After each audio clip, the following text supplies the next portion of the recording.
nic dělat nemusí a může...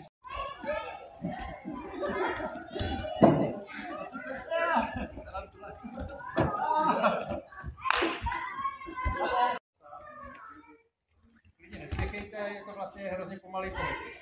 Jo, je to důležité se přesunout. A to rameno se snažíte vměstnat tam, kde bylo to koleno. Pak se jenom přesuňte. No a zkoušejte. Opakování dělá vystřih. Ale můžu skočit, Takhle to má. Doleva, rovně, doleva, rovně, doleva. Hezky, doleva.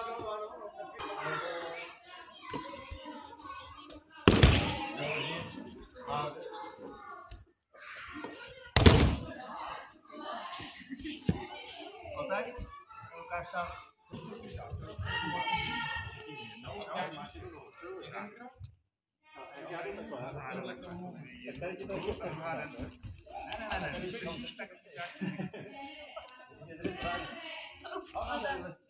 To je sradované, tak se vystřídejte, jo?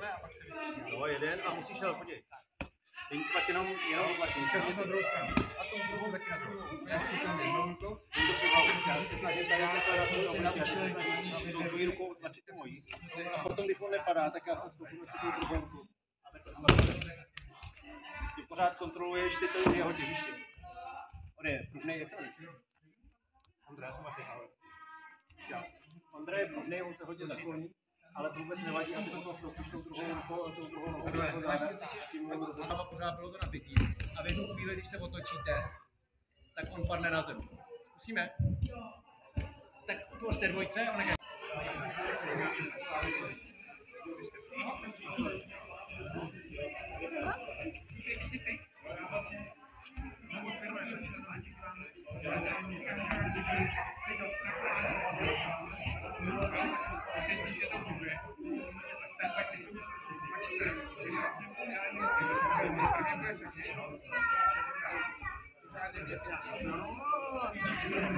Yes.